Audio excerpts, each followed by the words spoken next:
हाय, तो चलिए आज के लेक्चर में हम one of the most important topic of periodic classification of element, this is the periodic properties of element.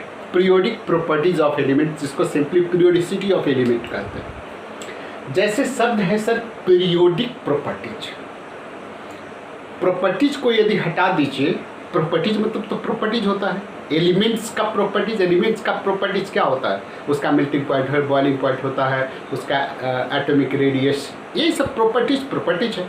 तो यदि प्रॉपर्टीज को बाद में सीधा पीरियोडिक, जैसे हम आपको बता चुके हैं कि 35 मिनट या 40 मिनट में आपके क्लास में एक पीरियड टर्न सन घंटी लगता है, दूसरा टीचर आ जाता है, देन 45 मिनट में फिर दूसरा घंटी लगता है, तीसरा घंटी, ऐसे 45 मिनट या 40 मिनट में हर एक निश्चित इंटरवल के बाद टर्न सन घंटी लगता है, यानी पीरियड लग जाता है, देन टीचर बदल जाता है। तो एक टीचर का बदलाव क्या होता है, एक सर्टेन इंटरवल ऑफ टाइम के बाद प्रॉपर्टीज टीचर का रिपीटेशन हो जाता है। ठीक है सर। तो वैसे ही that properties of elements which repeated after certain interval. तो खैर चलिए, इसको एम्फेसिस करने से पहले हम आपको ये बताएं कि एलिमेंट्स को प्रॉपर्टीज को हम दो भाग में डिवाइड करते हैं।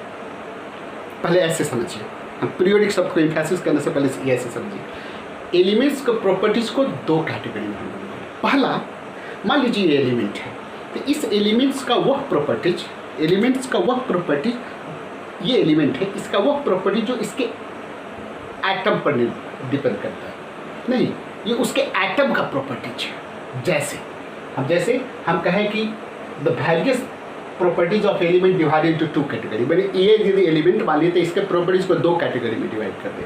एक वैसा प्रॉपर्टीज ऑफ इंडिविजुअल एलिमेंट और properties of group of atom, individual atom और ग्रुप ऑफ एटम, यानी ऐसा प्रॉपर्टी इस एलिमेंट का जो इसके एक एटम पर डिपेंड करता है। जैसे आप एटम का साइज यानी एटम का रेडियस, एक एटम का है, आयनाइजेशन एनर्जी या आयनाइजेशन पोटेंशियल, उस एटम का, एक एटम का प्रॉपर्टीज है, इलेक्ट्रॉन गेन इंथैल्पी, ये सब पढ़ना है, electron gain enthalpy, electronegativity, valency, ये सब जो है इस एलिमेंट्स के एक एटम का प्रॉपर्टीज है, एक एटम का प्रॉपर्टीज है। जबकि इसका हम कहेंगे कि भाई आपका मेल्टिंग पॉइंट क्या है, आपका बॉइलिंग पॉइंट क्या है, आपका डेंसिटी क्या है, आपका हीट ऑफ फ्यूजन क्या है, आपका वेपोराइजेशन क्या है। तो वो प्रॉपर्टीज इस एलिमेंट्स के ग्रुप ऑफ एटम, यानी बहुत सारे एटम मिल करके इसका प्रॉपर्टीज, इसका मेल्टिंग पॉइंट, बॉइलिंग पॉइंट या डेंसिटी,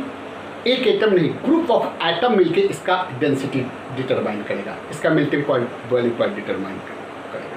तो that's why the properties of element categorise into, simply आपको समझाने के लिए दो टाइप्स में, एक वैसा प्रॉपर्टीज इस एलिमेंट का जो उसके एक एटम पर डिपेंड करता है, और वैसा प्रॉपर्टीज इस एलिमेंट का जो इसके ग्रुप ऑफ एटम पर डिपेंड करता है। यानी ग्रुप ऑफ एटम पर डिपेंड करता है मतलब इसके प्रॉपर्टीज को बल्क प्रॉपर्टीज कहते हैं। ठीक है सर।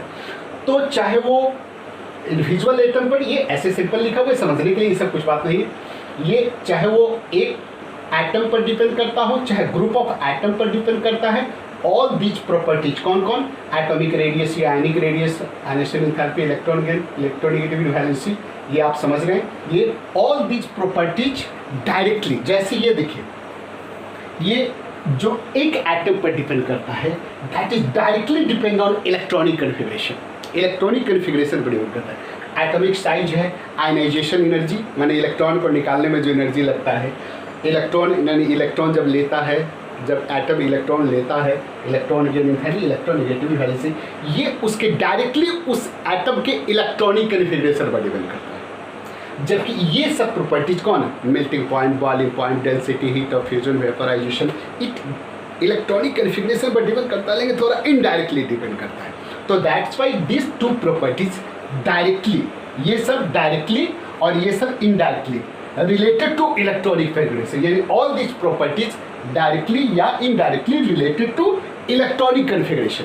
ठीक है सर। और all this properties is called atomic property, चाहे ये प्रॉपर्टीज हो, चाहे ये प्रॉपर्टीज हो, जो डायरेक्टली रिलेटेड है, इंडिविजुअल एटम का जो प्रॉपर्टीज है वो डायरेक्टली रिलेटेड है इलेक्ट्रॉनिक कन्फिगरेशन पर, जबकि जो बल्क प्रॉपर्टीज है यानी ग्रुप ऑफ एटम के प्रॉपर्टीज को हम बल्क प्रॉपर्टीज करें, which are indirectly related to electronic configuration, and all these properties is called atomic properties. Clear?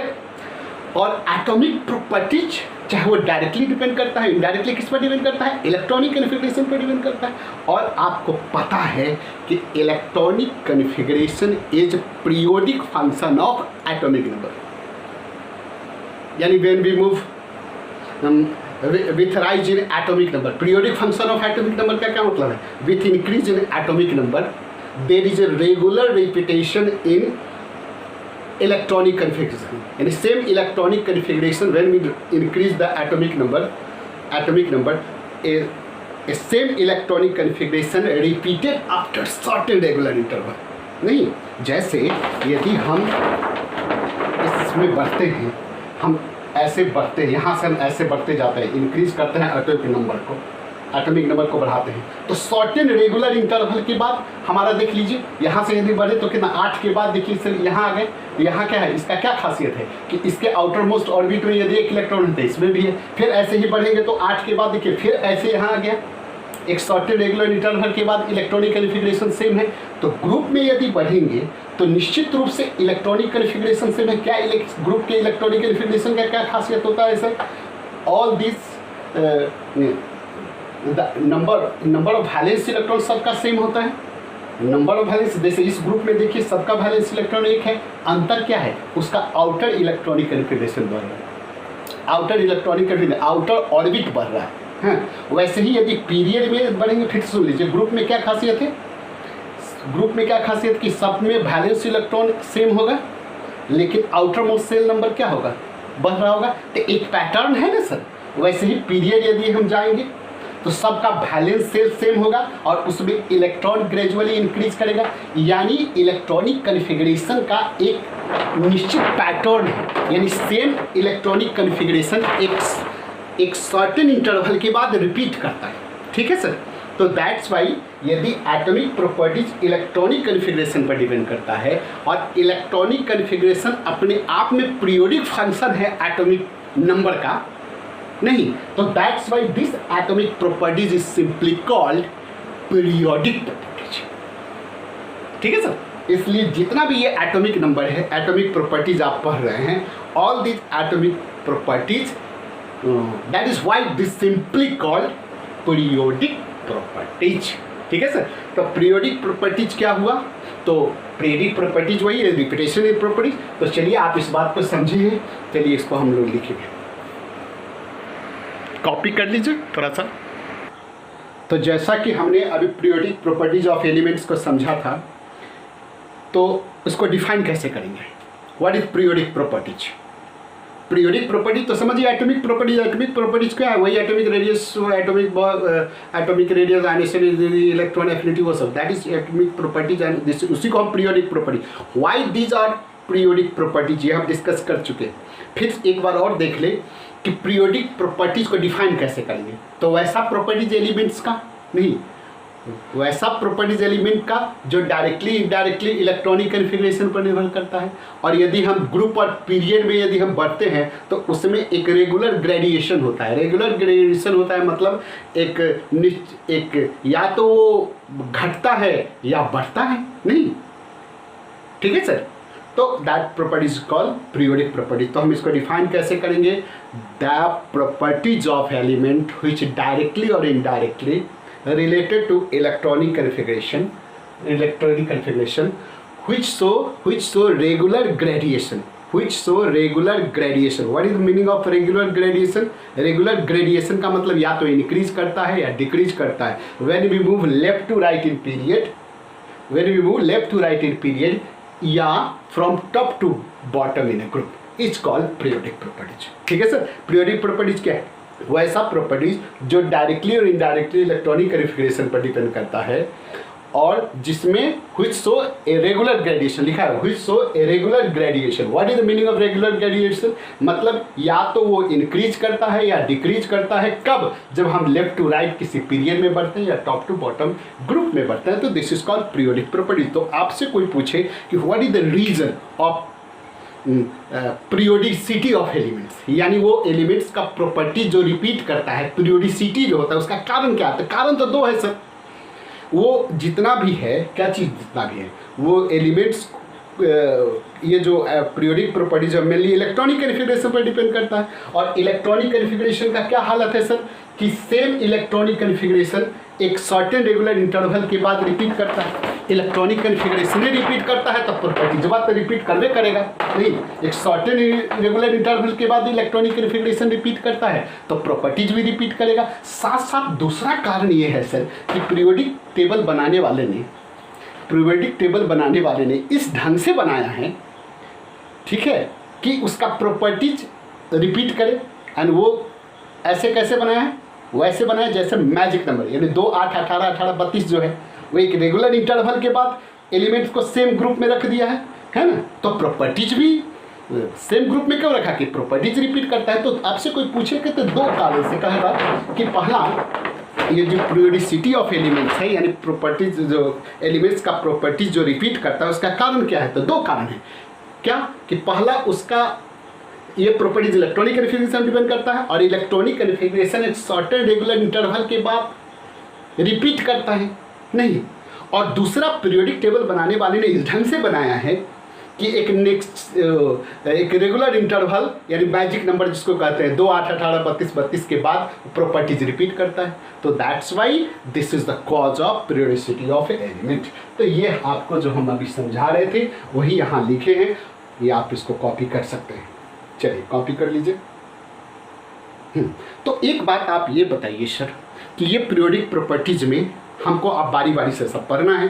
Periodic properties में हम लोग लिखे हैं क्या है, पहला एटॉमिक साइज। एटॉमिक साइज को हम एटॉमिक रेडियस के टर्म में यहाँ समझने वाले हैं। एटॉमिक साइज मतलब एटम का साइज, यानी वी नो दैट एटम्स को हम लोग क्या कंसीडर करता है, स्फेरिकल इन शेप। तो the size of atom is express in term of atomic radius. यानी साइज, एटॉमिक साइज का बात हम करेंगे तो वहाँ हम लोग एटॉमिक साइज को एटॉमिक रेडियस में क्या करेंगे, समझने वाले हैं या पढ़ने वाले हैं। तो पहला एटॉमिक रेडियस या आयनिक रेडियस में पढ़ेंगे। दूसरा आयनाइजेशन इंथैल्पी या आयनाइजेशन पोटेंशियल के बारे में पढ़ेंगे। तीसरा इलेक्ट्रॉनिक इंथैल्पी के बारे में। चौथा इलेक्ट्रोनेगेटिविटी के बारे में, वैलेंसी के बारे में, metallic and non metallic properties के बारे में, थोड़ा बहुत मेल्टिंग एंड बॉइलिंग पॉइंट के बारे में। एंड देन देयर एप्लीकेशन करके इस चैप्टर को अच्छा करेंगे। तो चलिए इसको कॉपी कीजिए। And then one of the first periodic property जो हम लोग पढ़ने वाले हैं, दिस इज एटॉमिक रेडियस। चलिए इसको कॉपी कीजिए। तो one of the most important periodic properties, first one is atomic size. तो देखिए हम जानते हैं एटम को आप स्फेरिकल शेप एज्यूम करते हैं। तो यदि एटम मेरा स्फेरिकल शेप है तो उसका साइज यानी the size of atom is given in a term of atomic radius.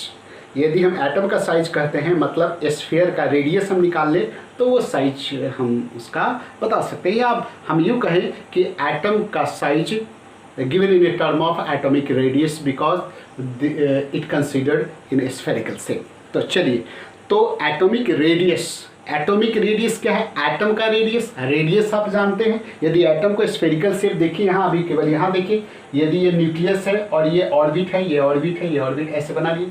तो एटॉमिक रेडियस क्या हुआ, this is the distance between the centre of nucleus to outermost shell. Outermost shell का क्या मतलब, that shell which containing electron. तो that's why हम क्या कर सकते हैं, दिस इज डिस्टेंस बिटवीन, पहला डिफिनेशन देखिए, that is the distance between centre of nucleus, distance between centre of nucleus to the outermost shell containing electron. ठीक है सर, तो ये एक डिफिनेशन। लेकिन अकॉर्डिंग टू क्वांटम मैकेनिक्स आप एटॉमिक स्ट्रक्चर चैप्टर में पढ़ेंगे। क्वांटम मैकेनिक्स तो डिटेल आपको नहीं पढ़ना, लेकिन क्वांटम मैकेनिक्स कहता है कि आउटरमोस्ट सेल क्या होता है, कुछ नहीं होता है। There is probability of finding of electron, यानी इलेक्ट्रॉन्स कोई ऑर्बिट वाइज में नहीं रहता है एकदम कतार में बैठ करके, भैया अरे तुम पहला बेंच पर 2-4 बच्चा, दूसरा पर, ऐसे रेगुलर ग्रेडिएशन में नहीं होता है, नहीं मानता है। क्वांटम मैकेनिक्स क्या कहता है कि इलेक्ट्रॉन्स डिफ्यूज स्टेट में रहता है और इलेक्ट्रॉन्स की पाने की संभावना जिसको कहते हैं प्रोबेबिलिटी डिस्ट्रीब्यूशन, यानी वो इलेक्ट्रॉन कैसे, ये न्यूक्लियस है तो ये ऐसे ही इलेक्ट्रॉन ऐसे स्टेट में रहता है, डिफ्यूज ऐसे रहता है, ऐसे डिफ्यूज स्टेट में रहता है। कहीं इलेक्ट्रॉन का डेंसिटी ज़्यादा रहता है यानी प्रोबेबिलिटी डेंसिटी, जिसको आप ऑर्बिट कहते थे उसको अब कह रहा है कि प्रोबेबिलिटी यानी इलेक्ट्रॉन का घनत्व, इलेक्ट्रॉन का डेंसिटी यानी इलेक्ट्रॉन के मिलने की संभावना, प्रोबेबिलिटी डेंसिटी ज़्यादा है और कहीं कम है। यानी ये कहता है कि कभी कोई इलेक्ट्रॉन नज़दीक में न्यूक्लियस के आता है, वही इलेक्ट्रॉन कभी दूर चला जाता है। तो इस तरह हम लोग क्या कहते हैं कि यदि ये फिक्स ऑर्बिट इसको ना माने तो ये न्यूक्लियस का, सेंटर ऑफ न्यूक्लियस से सबसे वह दूरी जहां तक इस इलेक्ट्रॉन्स का अट्रैक्शन फोर्स रहता है, ठीक है।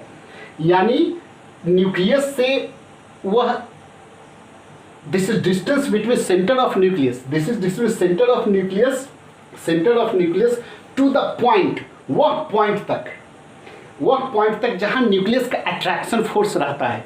अट्रैक्शन फोर्स रहता है मतलब जहां तक इलेक्ट्रॉन की पाने की संभावना मैक्सिमम है। यानी यहाँ से आप जब यहाँ देखिए, यहाँ तक क्या इलेक्ट्रॉन्स को अट्रैक्ट करेगा, तो यहाँ तक इलेक्ट्रॉन मिल रहा है तो इसको हम आउटर मोस्ट ऑर्बिट मान लें, नहीं है ना। तो इसको दूसरे अंदाज में अकॉर्डिंग टू क्वांटम मैकेनिक्स के आधार पर कह रहा है कि ऑर्बिट तो कुछ होता नहीं है, ऑर्बिट को क्या कह रहा है कि प्रोबेबिलिटी ऑफ फाइंडिंग इलेक्ट्रॉन, यानी जहां तक इलेक्ट्रॉन मैक्सिमम, यानी इस न्यूक्लियस से यहाँ दूरी तक, इस दूरी तक इलेक्ट्रॉन मैक्सिमम आपको मिल रहा है, ठीक है। तो ये दूरी निकाल लीजिए, सेंटर ऑफ न्यूक्लियस, यानी this is distance between centre of nucleus to the point up to which density of electron is maximum, जहां तक इलेक्ट्रॉन का डेंसिटी मैक्सिमम है। अब इसके यहाँ डेंसिटी मैक्सिमम है मतलब जहां तक न्यूक्लियस उसको अट्रैक्ट कर रहा है। अब इसके बाहर एक दो इलेक्ट्रॉन ऐसा है तो उसको नहीं, यानी जहां तक इलेक्ट्रॉन का डेंसिटी मैक्सिमम है, जहां तक इलेक्ट्रॉन को वो न्यूक्लियस अट्रैक्ट कर रहा है, तो ये ठीक है सर। लेकिन इतना तो हम लोग बात बता दीजिए, लेकिन इतना आसान भी नहीं है। यदि एक आप बॉल लीजिए, बॉल का एटॉमिक रेडियस निकाल लीजिए, आराम से निकल जाएगा। एटम कोई बॉल नहीं है सर, स्फेरिकल शेप आप समझ रहे थे, क्या मतलब वो बॉल है क्या? नहीं, बॉल में क्या रहता है, ये उसके नीचे अंदर से लेकर बाहर का वो बाउंड्री फिक्स होता है। न्यूक्लियस में ऐसा कुछ नहीं है। तो जब वैसा कुछ नहीं है तो निश्चित रूप से जितना आसानी से आप ये बात बना रहे हैं सर, उतना आसान भी नहीं है। तो क्या आसान नहीं है, क्या डिफ़िकल्टीज हो सकता है, तो इस डिफ़िकल्टी को समझिए। पहला तो हम ये कह रहे हैं कि एटॉमिक रेडियस जितना आसानी से हम बोल दिए, उसको यदि आप निकालने जाइएगा तो what is the difficulty to measure atomic radius. Atomic radius को मेजर करने में, यानी ऐसा करने में क्या क्या डिफ़िकल्टीज है आपका। तो पहला डिफ़िकल्टीज है कि किसी भी न्यूक्लियस को, किसी भी एटम को आइसोलेट करना, निकाल करके थाली में रख करके बजाते से एकदम चम्मच से खाने वाला नहीं है ना, या सूता लेकर के हाँ चलो यहाँ से हम नाप लिया, ऐसा रहता तो फिर क्या बात है सर। यानी it is not difficult to isolate a single atom. तो उसका हमको रेडियस भी निकालना कोई ऐसा नहीं है कि, तो समझ रहे हैं बात सर। तो पहला तो यही हो गया कि क्या प्रॉब्लम है कि to isolate a single atom is very difficult. दूसरा कहता है कि किसी भी एटम का कोई शार्प बाउंड्री नहीं है ना, किसी एटम का एक शार्प बाउंड्री लाइन नहीं है। यदि शार्प बाउंड्री लाइन नहीं है तो प्रोबेबिलिटी डेंसिटी हमको निकालने में डिफ़िकल्टीज होगा। नहीं, ये कहता है कि अकॉर्डिंग टू क्वांटम मैकेनिक्स कि एक न्यूक्लियस से, इस न्यूक्लियस से एक इन्फानाइट दूरी, एक इन्फानाइट डिस्टेंस पर ही इलेक्ट्रॉन डेंसिटी जीरो होगा। और इन्फानाइट डिस्टेंस का मतलब वही है सर कि जहाँ न्यूक्लियस का अट्रैक्शन फोर्स खत्म हो जाता है, हाँ, उसके बाद ही इलेक्ट्रॉन को पाने की संभावना जीरो होगा, है ना। लेकिन जहाँ तक न्यूक्लियस का अट्रैक्शन होगा वहाँ तक आपका इलेक्ट्रॉन मिलेगा, है ना। तो लार्ज डिस्टेंस तक इलेक्ट्रॉन डिफ्यूज स्टेट में कहीं ज़्यादा, कहीं ज़्यादा, कहीं कम, कहीं ज़्यादा रहता है, ठीक है। तो उस परिस्थिति में आप इसका रेडियस निकालना, है ना, मान लीजिए कि यहाँ मैक्सिमम है और कोई इलेक्ट्रॉन इधर भी आपको कुछ मिल रहा है, माने यहाँ तक मैक्सिमम डेंसिटी है, यहाँ भी कुछ इलेक्ट्रॉन निकल रहा है। तो एक डिस्टेंस सेंटर ऑफ न्यूक्लियस से आउटर मोस्ट डिस्टेंस जहाँ प्रोबेबिलिटी डेंसिटी जीरो हो जाता है, वो निकालना बड़ी मुश्किल है, बड़ी मुश्किल है।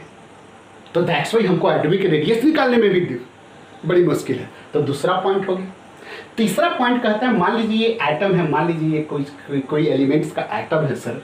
जैसे हम Cl2 बनाते हैं, यहाँ 2 Cl का एटम है सर, है ना, HCl बनाते हैं। तो H और Cl के बीच में 2 एटम H और Cl का एटम है, यानी NaCl बनाते हैं, है ना, Na और Cl का है। ठीक है सर। तो Cl यहाँ H के साथ बॉन्ड बना रहा है, Cl यहाँ Na के साथ बॉन्ड बना रहा है और Cl यहाँ Cl के साथ बॉन्ड बना रहा है। देख रहे हैं सर।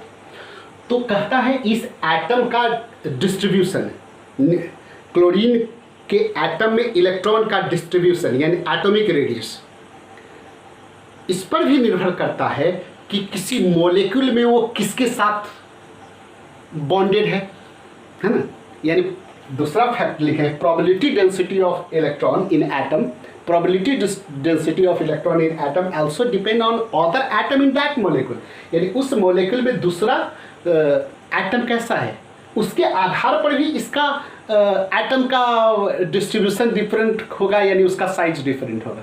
ठीक है सर। जैसे यहाँ देखिए Cl है तो इस समय कुछ और होगा, H में इसका Cl का एटॉमिक साइज कुछ और होगा, Cl2 में यहाँ Cl है तो इस समय कुछ और होगा, और Na देखिए Na के साथ कुछ और होगा। तो दो बातें पर निर्भर करता है कि उसमें नेबरिंग जिस एटम का हम साइज निकालने वाले हैं वो एटम किसके साथ मॉलिक्यूल में बॉन्ड है और साथ साथ कैसा बॉन्ड से जुड़ा हुआ है। यदि वो कोवैलेंट बॉन्ड से जुड़ा हुआ है तो उस एटम का रेडियस कुछ और होगा, यदि आयनिक बॉन्ड से जुड़ा हुआ है तो कुछ और होगा। तो यहाँ क्या क्या बात आ गया, प्रॉब्लम आ गया। पहला कि सिंगल एटम को आइसोलेट करना डिफिकल्ट है। हम लोग प्रोबेबिलिटी डेंसिटी, मतलब वह डेंसिटी जहाँ इलेक्ट्रॉन का डेंसिटी मैक्सिमम होता है वो निकालना बड़ी मुश्किल है ना। एक इन्फिनाइट डिस्टेंस पर ही वो जीरो होता है, लार्ज डिस्टेंस तक वो कभी भी प्रोबेबिलिटी डेंसिटी जीरो नहीं होता है। तो हम कहाँ से कहाँ दूरी तक निकालें, ये प्रॉब्लम हो गया। दूसरा, किसी एटम का जो डिस्ट्रीब्यूशन है, एटॉमिक साइज है या एटॉमिक रेडियस है, वो उस यदि कोई मॉलिक्यूल में हम निकालते हैं तो उस मॉलिक्यूल में कैसा दूसरा एटम है उससे भी उसका साइज इन्फ्लुएंस होता है। साथ साथ यदि किसी मॉलिक्यूल में हम एटम का रेडियस निकालते हैं, क्योंकि सभी एटम तो फ्री स्टेट में रहता नहीं, तो यदि उस एटम का हम रेडियस निकालते हैं तो वो किस टाइप के बॉन्ड से दूसरे एटम से जुड़ा हुआ है उस मॉलिक्यूल में है, यानी दूसरे पड़ोसी पर, ये इस पड़ोसी पर भी डिपेंड करता है किस पड़ोसी के साथ वो बॉन्ड बना रहा है, साथ साथ किस टाइप का बॉन्ड बना रहा है। जैसे यहाँ देखिए कोवैलेंट बॉन्ड से जुड़ा हुआ है और यहाँ आयनिक बॉन्ड से जुड़ा हुआ है, तो यहाँ इस तीनों में Cl का जो साइज है कुछ एक जैसा नहीं होगा। तो in spite of this so many limitation of atomic size, ये सारे एटॉमिक साइज का जो लिमिटेशन है, तो जब इतना सारा लिमिटेशन है तो क्या करना चाहिए सर, हम लोग को हाथ पर हाथ दे के बैठ जाना चाहिए? नहीं।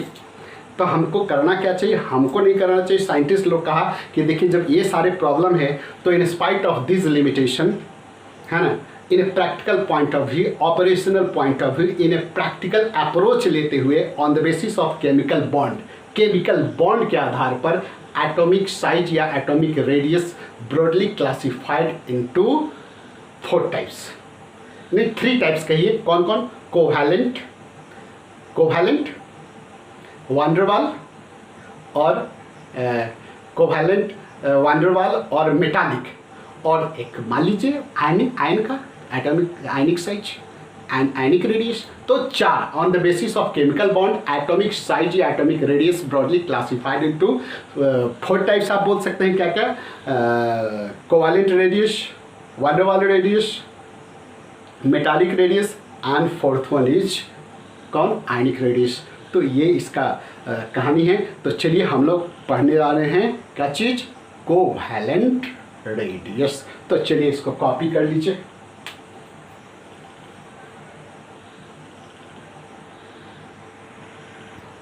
तो चलिए पहला हम देखते हैं कोवैलेंट रेडियस।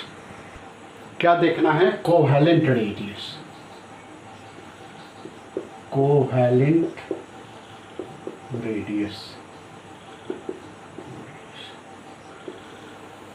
आपको पता है कोवैलेंट बॉन्ड 2 तरह का है। देखिए जैसे Cl2 हो गया या H2 हो गया है ना, HCl हो गया, HBr हो गया। क्या ये क्या है? होमोन्यूक्लियर। कोवैलेंट कंपाउंड कैसा? होमोन्यूक्लियर है। होमोन्यूक्लियर का मतलब दोनों एटम सेम है। और ये क्या है? हेटेरोन्यूक्लियर। दोनों कोवैलेंट कंपाउंड है, दोनों में कोवैलेंट बॉन्ड है, लेकिन दिस इज होमोन्यूक्लियर बिकॉज उसमें दोनों एटम्स क्या है? आइडेंटिकल है, और इसमें दोनों एटम डिफरेंट है। तो इसका कोवैलेंट रेडियस और इसका कोवैलेंट रेडियस अलग अलग टाइप्स का होगा। टाइप्स का नहीं होगा, दोनों का डिफिनीशन अलग अलग होगा। ठीक है सर। तो चलिए पहले हम देखते हैं किसका, होमो न्यूक्लियर। तो हम पहला लिखते हैं for homo nuclear molecule, homo nuclear covalent molecule. चलिए लिख दें कोवैलेंट मोलिक्यूल। इसमें क्या है देखिए, जैसे हम H2 का बना के आपको पसंद आया, क्या है आप जानते हैं कोवैलेंट बॉन्ड कैसे बनता है। This is intermixing of outermost orbitals का, यानी इसका ये देखिए इलेक्ट्रॉन है, आउटरमोस्ट इलेक्ट्रॉन है, तो दूसरा ऐसे ही ये आएगा, यहाँ क्या करेगा, इसका ओवरलैपिंग होगा, नहीं इंटरमिक्सिंग होगा ऑर्बिटल्स का। देखिए इधर आ, तो ये इसका न्यूक्लियस है, ये इसका न्यूक्लियस है। तो यहाँ शेयर्ड पेयर इलेक्ट्रॉन दोनों को एकदम दोनों के बीच में होगा, क्योंकि दोनों के न्यूक्लियस में का पावर एक है। शेयर पेयर इलेक्ट्रॉन को दोनों सेम ताकत से खींचेगा। तो ये इस दोनों का क्या हो गया, दोनों के न्यूक्लियस का डिस्टेंस हो गया। हाँ, ये H है, ये H है, ये H है, तो ये दोनों के न्यूक्लियस के बीच का डिस्टेंस है, जहाँ दोनों का शेयर्ड पेयर इलेक्ट्रॉन जो है वो एकदम बीच में है, because the nucleus of both atom containing same number of proton and same nuclear force. तो उस समय हम लोग क्या करेंगे, ये डिस्टेंस है, ये मेरा डिस्टेंस है सर, ये डिस्टेंस का तो कोवैलेंट रेडियस जो होगा इसका, हाँ, ये क्या करेंगे हम लोग 1/2 इंटू डी डिस्टेंस, यानी ये डिस्टेंस क्या है, that is inter nuclear distance between two covalent bond atom, उसको हम लोग आधा कर देंगे तो ये मेरा निकल जाएगा। ठीक है सर।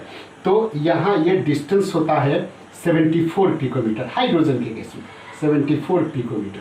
तो हमारा क्या होगा 1/2 इंटू 74 पिकोमीटर, यानी ये 37 पिकोमीटर। यदि इसको आप एंगस्ट्रॉम में कीजिएगा तो 37 एंगस्ट्रॉम होगा। वैसे ही यदि आप Cl2 को कीजिएगा तो वहाँ भी ऐसे ही देखेंगे, ऐसे ही यहाँ देखिए, ये इसका न्यूक्लियस, ये इसका डिस्टेंस, ये हो गया, ये डिस्टेंस है,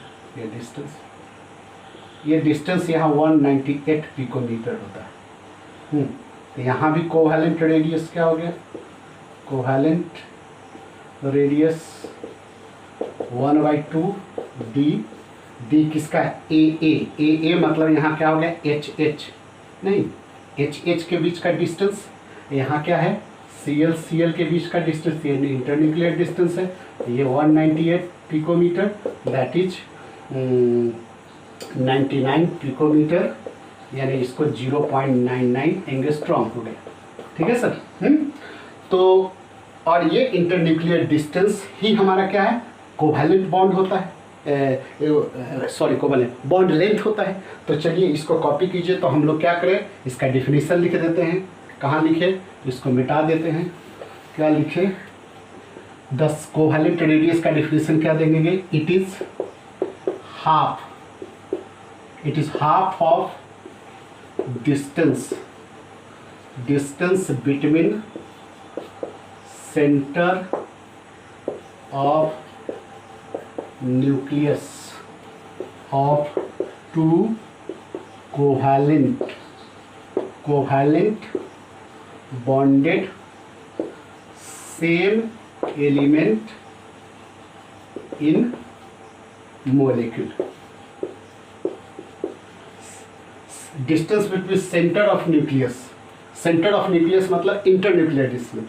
That's why covalent radius is equal to 1/2 into internuclear, वही इंटर, ये distance between centre of nucleus, ये जो डिस्टेंस है इसको हम लोग क्या बोलते हैं, इंटर स्टेट, मतलब दो स्टेट के बीच, इंटर न्यूक्लियस मतलब दो न्यूक्लियस के बीच में, inter nuclear distance between two bonded same atom, और यानी 1/2 इंटू इंटरन्यूक्लियर डिस्टेंस को ही हम लोग बॉन्ड लेंथ भी यहाँ बोलते हैं सर। ठीक है सर।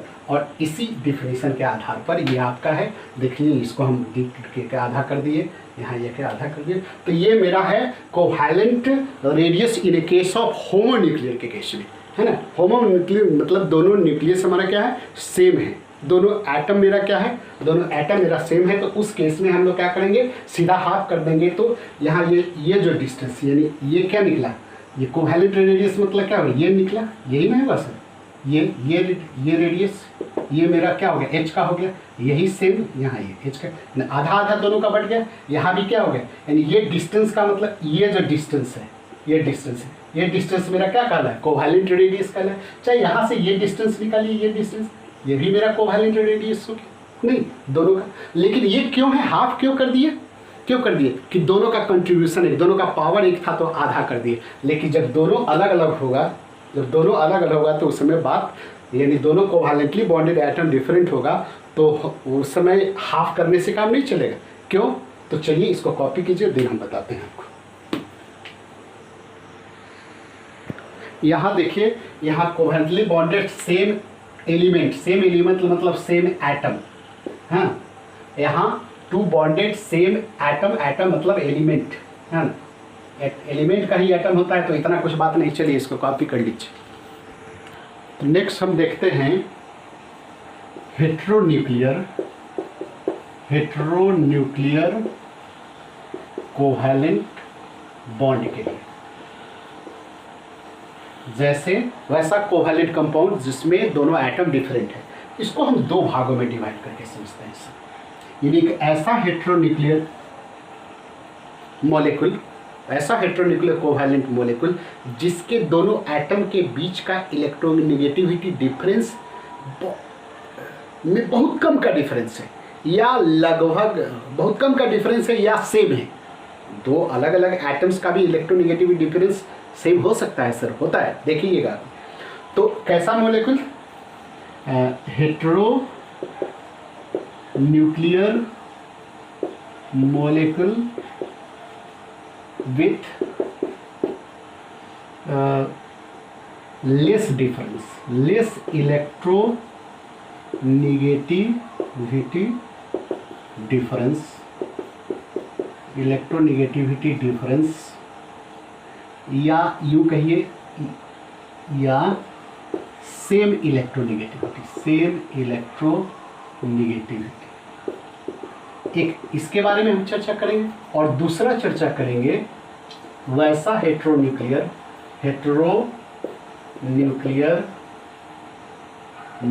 कोवैलेंट मॉलिक्यूल, चलिए यहाँ लिख दीजिए, covalent molecule with large electronegativity difference. Sir इससे क्या फर्क पड़ेगा, बिल्कुल बहुत फर्क पड़ेगा, आपको मैं समझा रहा हूं। देखिए, जैसे यहाँ देखिए सर, हम दो एटम बनाते हैं, देखिए हम दो अलग अलग, वहाँ तो आइडेंटिकल था, हम हमें दो अलग अलग एटम बनाते हैं, ये ए है और ये बी है सर। दोनों का इलेक्ट्रोनेगेटिविटी हमारा क्या है, यदि सेम होगा तो निश्चित रूप से जो शेयर्ड पेयर इलेक्ट्रॉन है वो दोनों के बीच में होगा, लेकिन एकदम बीच में नहीं होगा। कब, दो केस में, यदि इलेक्ट्रोनेगेटिविटी डिफरेंस कम होगा या दोनों का इलेक्ट्रोनेगेटिविटी सेम होगा, तो उस समय ये जो शेयर्ड पेयर इलेक्ट्रॉन है, हाँ, यानी जो मिक्सिंग जहाँ अनपेयर्ड इलेक्ट्रॉन का हुआ है हाफ फिल एटॉमिक ऑर्बिटल्स का, वो एग्जैक्टली बीच में नहीं होगा। कितना भी इलेक्ट्रोनेगेटिविटी सेम है, सेम की बात हम कर रहे हैं,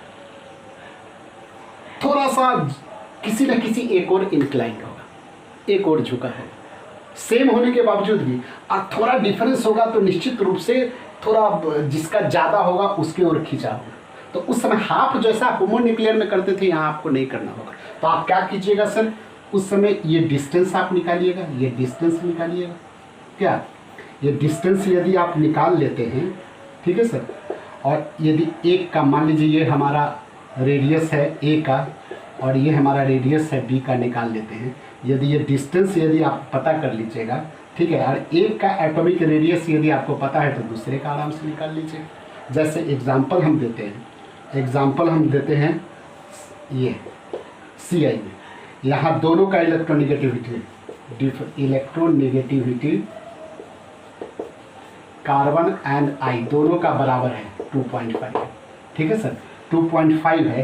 तो यहाँ देखिए, इसको थोड़ा सा यहाँ देखिए, ये कार्बन है सर, ये देखिए यहाँ, तो ये जो आपका डिस्टेंस है ये कार्बन है या ये जो निश्चित रूप से जो इलेक्ट्रोनेगेटिव डिफरेंस सेम होने के बावजूद भी प्रोटॉन का संख्या अलग है सर, कुछ इसके कारण जो किसी न किसी की ओर ज़्यादा इंक्लाइन होगा, तो इस कारण से हम हाफ नहीं कर सकते, सीधा सा बात है। ये डिस्टेंस हम निकाल लिए, यदि ये डिस्टेंस मेरा होता है 2.13 एंगस्ट्रॉम, और कार्बन का हम लोग रेडियस जानते हैं, कार्बन का एटॉमिक रेडियस जानते हैं, ये एटॉमिक रेडियस जो होता है वो आधार पर हम लोग, तो कार्बन का जो हम क्या करते हैं, कार्बन का एटॉमिक रेडियस होता है 0.77 एंगस्ट्रॉम होता है सर। तो हम लोग क्या करेंगे, यही ये लगा देंगे, यहाँ से ये लगा देंगे, क्या लगा देंगे, DAB = R carbon plus R iodine, ये मेरा 2.13 एंगस्ट्रॉम है, ये मेरा 0.77 एंगस्ट्रॉम है। तो हम लोग क्या करेंगे, ये रेडियस ऑफ निकाल लेंगे, किसका, आयोडीन का, माइनस कर देंगे 0.77 से 1.03 एंगस्ट्रॉम मेरा, ये देखिए ये रेडियस मेरा किसका निकल गया, आयोडीन का मेरा एटॉमिक रेडियस निकल गया। तो इस केस में हम क्या देखते हैं, इसको घटाइएगा तो ये 36 एंगस्ट्रॉम आता है। तो देखिए इसमें हम लोग आराम से क्यों निकालिए, डिस्टेंस निकालिए। डिस्टेंस का मतलब यदि एक एटॉमिक रेडियस एक एटम का पता है तो दूसरा का हम निकालिए, क्योंकि इसमें ये जो डिस्टेंस है, जब दो अलग अलग एटम सेम इलेक्ट्रोनेगेटिविटी डिफरेंस, यदि इलेक्ट्रोनेगेटिव डिफरेंस बहुत कम है या दोनों का इलेक्ट्रोनेगेटिविटी सेम है, तो उस समय ये जो डिस्टेंस है सर, यानी this internuclear distance remain constant. ठीक है सर, यानी इस केस में क्या होता है, इस केस में लिखे तो बॉन्ड लेंथ जो होता है, बॉन्ड लेंथ मतलब ये इंटरन्यूक्लियर डिस्टेंस, यानी इंटरन्यूक्लियर डिस्टेंस रिमेन अनचेंज्ड, कोई फर्क नहीं पड़ता है दोनों का। अब आइए समझ गए, इसलिए हम लोग ये डिस्टेंस निकाल लिए। यदि एक का यदि रेडियस हमको निकालना है तो दूसरे का हम लोग निकाल लेंगे, आधा यहाँ नहीं कर सकते। अब आइए यहाँ जिसमें इलेक्ट्रोनेगेटिविटी डिफरेंस मेरा क्या है, ज़्यादा है। जैसे यदि हम एग्जांपल में हम HCl का निकाले या HF का निकाले या किसका, जिसमें इलेक्ट्रोनेगेटिविटी डिफरेंस ज़्यादा होता है, तो निश्चित रूप से उसमें क्या होगा, जैसे देखिए ये है, ये मेरा A है और B है। यदि ये इलेक्ट्रोनेगेटिविटी डिफरेंस ज़्यादा है तो मोर इलेक्ट्रोनेगेटिविटी वाले की ओर शेयर पेयर इलेक्ट्रॉन थोड़ा खींचा जाएगा, शेयर पेयर इलेक्ट्रॉन मोर इलेक्ट्रोनेगेटिविटी खींचा जाएगा। तो और खिंचाएगा ही नहीं, एक और क्या बात होगा, बॉन्ड लेंथ जिसको इंटरन्यूक्लियर डिस्टेंस कहते हैं, बॉन्ड लेंथ गेट रिड्यूस। काहे रिड्यूस कर जाएगा, क्योंकि ये शेयर पेयर को खींचेगा, जिसके कारण ये जो इंटरन्यूक्लियर डिस्टेंस है ये यहाँ कॉन्ट्रैक्ट कर जाएगा। जबकि यहाँ क्या होता है, इलेक्ट्रोनेगेटिव डिफरेंस बहुत कम या सेम होने के कारण उसमें कोई फर्क नहीं पड़ता है, इसलिए डिस्टेंस हमारा आराम से, यानी डिस्टेंस इंटरन्यूक्लियर डिस्टेंस मतलब बॉन्ड लेंथ हम निकाल करके आराम से, एक का पता है एटॉमिक रेडियस दूसरे का निकाल लेते हैं। यहाँ क्या होता है, ये बॉन्ड लेंथ यानी ये अट्रैक्शन फोर्स एक का बहुत ज़्यादा है दूसरे का कम है, जिसके कारण बॉन्ड लेंथ रिड्यूस कर जाता है। इस कारण से हम यहाँ ये अप्लाई नहीं कर सकते हैं, यानी हम लोग ये जो निकालना है, क्या चीज़ निकालना है, एटॉमिक रेडियस निकालना है, उसमें इलेक्ट्रोनेगेटिविटी का कंट्रीब्यूशन बताना पड़ेगा कि क्या रोल है, किसका इलेक्ट्रोनेगेटिविटी कितना है, वो वहाँ रोल प्ले करता है, इसलिए उसको आप वहाँ यूज करना पड़ेगा। जबकि यहाँ इलेक्ट्रोनेगेटिविटी डिफरेंस या तो सेम है या बहुत कम है, दैट्स वाई यहाँ में इलेक्ट्रोनेगेटिविटी को हम लोग इग्नोर कर दिए। तो यहाँ इस केस में अकॉर्डिंग टू शोमेकर, हाँ शूमेकर जो कहिए सर नाम में आपको जो पर, एंड स्टीवेंसन का कहना है कि यदि DAB, यदि ये डिस्टेंस निकालना चाहते हैं दोनों के केस में, तो हमारा क्या करना है, रेडियस A का रेडियस बी का और -0.09 और हमारा यहाँ इलेक्ट्रोनिगेटिविटी भी देना पड़ेगा। देखिए इस केस में दोनों का इलेक्ट्रोनिगेटिव, जहाँ एक्स ए क्या है एक्स बी क्या है सर पता है, electronegativity of A and B, A और बी का इलेक्ट्रोनिक। तो ये देखिए यहाँ हमारा क्या था, इलेक्ट्रोनिक कोई कंट्रीब्यूशन नहीं था, यहाँ इलेक्ट्रोनिगेटिविटी का भी रोल प्ले हो गया। तो चलिए इस पर हम एक HCl का आपको बता के दिखाते हैं कि कैसे हम ये निकालते हैं। ठीक है, इसको कॉपी कीजिए।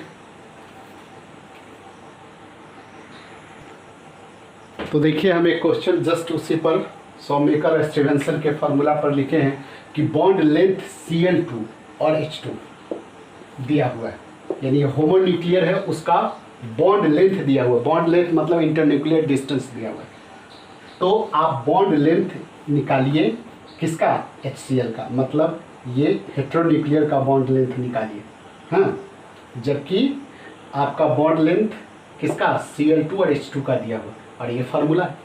तो हमको ये चाहिए, ये दोनों दिया हुआ है, इलेक्ट्रोनिगेटिविटी दिया हुआ है, ये चाहिए हमको, ये चाहिए। तो ये दोनों कैसे निकलेगा, यदि RCl निकालना है तो क्या करेंगे, 1/2 डिस्टेंस किसका, Cl का। तो ये हो गया 1/2 इंटू ये 1.98 एंगस्ट्रॉम, यानी 0.99 एंगस्ट्रॉम हो गया मेरा किसका, Cl का। वैसे ही यदि हम इसका निकालना किसका, ये RH निकालेंगे तो 1/2 क्या चीज़, DHH, यानी 1/, डिस्टेंस हमारा कितना 74 है, 0.7 एंगस्ट्रॉम। ये है मेरा 0.74 एंगस्ट्रॉम है, यानी ये हो गया 0.37 एंगस्ट्रॉम। ये इतना हो गया क्या। तो अब इस दोनों वैल्यू को यहाँ डाल दीजिए, ये दोनों तो मेरा निकल गया। तो ये हो गया 0.99 प्लस 0.37 माइनस 0.09, ये मेरा है 3.5 माइनस 2.1। अब इसको कैलकुलेट करते रहिए सर। हाँ, ये कैलकुलेट करके देखिए कितना आता है। तो इस तरह हम इसको क्या किए, ये इसका जोड़ दिए, यहाँ वैल्यू इतना तक आप समझे हैं, इसको क्या कर जोड़ के लिख दीजिएगा, ये आ गया।